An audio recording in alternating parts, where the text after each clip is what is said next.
pas souvent assez aux guichets régionaux. Je vous précise qu'on est en direct sur LinkedIn, sur YouTube, sur Twitter et sur Facebook. Il y a Franck qui m'écrit sur LinkedIn et qui me dit l'autre frein, à part le frein financier, c'est la barrière de l'âge. Il y a quand même quelques préjugés à enlever. Non, tout le monde n'a pas 25 ans dans les métiers du numérique. Et ça suppose, lorsqu'on se reconvertit après, j'ai envie de dire 25 ans ou 30 ans, ça suppose souvent d'avoir d'autres contraintes, et je mets ça entre guillemets parce que c'est génial d'avoir des enfants, une maison, mais ça veut dire aussi des charges ou des obligations.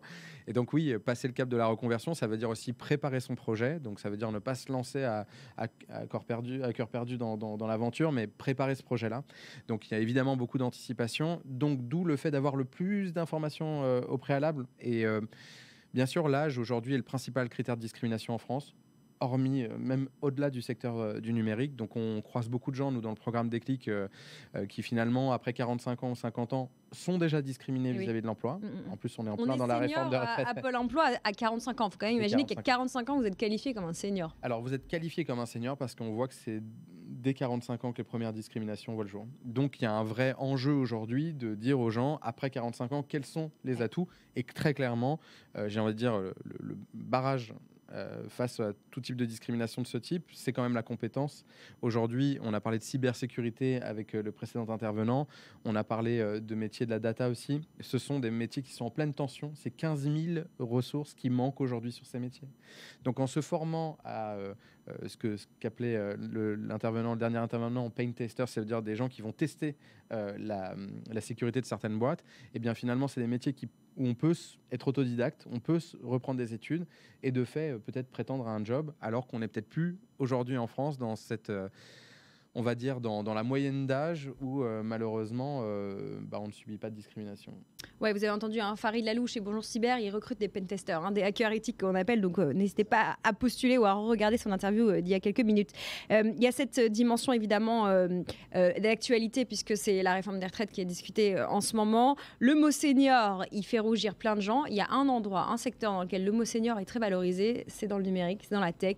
Tout le monde recrute des développeurs seniors, des gens avec un profil senior. C'est bien parce que ça va peut-être permettre de réhabiliter cet adjectif ou ce nom qui en fait porte plein de définitions. Mais en tout cas, dans la tech, senior, c'est à partir de combien, vous direz? Combien d'années d'expérience? Je pense que c'est entre 7 et 10 ans d'expérience dans son domaine. Après, il ne faut pas confondre ce qui est senior dans l'emploi et senior dans la tech. Senior dans la tech, c'est lié au niveau du nombre d'années d'expérience. Et senior dans l'emploi, ça veut dire que c'est le moment où vous commencez à subir malheureusement des discriminations.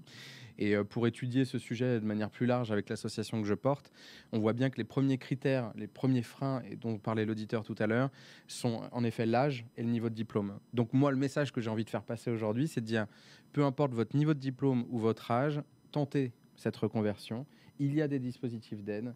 Il y a une mine d'or aujourd'hui qui est celle de la prise en charge du financement de la formation. Donc il faut y aller. Et puis surtout, ne pas s'auto-censurer. D'ailleurs, c'est notre rôle en tant qu'acteur associatif de montrer des gens qui, peu importe leurs différences, ont réussi à prendre leur place, mettre en confiance. Parce que le premier frein, c'est quand même soi-même. C'est de se dire, est-ce que j'y ai ma place? Est-ce que je m'y autorise? Est-ce que je me donne les moyens d'y aller? Et puis après, il y a les autres freins très concrets, que sont la discrimination à l'embauche, que sont les difficultés qu'on a évoquées, qu'elles soient financières ou légales. Anthony, Diversity Days, un dernier mot, du coup, peut-être pour finir. Une reconversion, ça prend combien de temps? Je pense que c'est un projet qu'il faut étudier sur le temps long. Évidemment, je pense qu'il y a quand même beaucoup de gens qui pensent à la reconversion le moment où ça va plus dans son travail.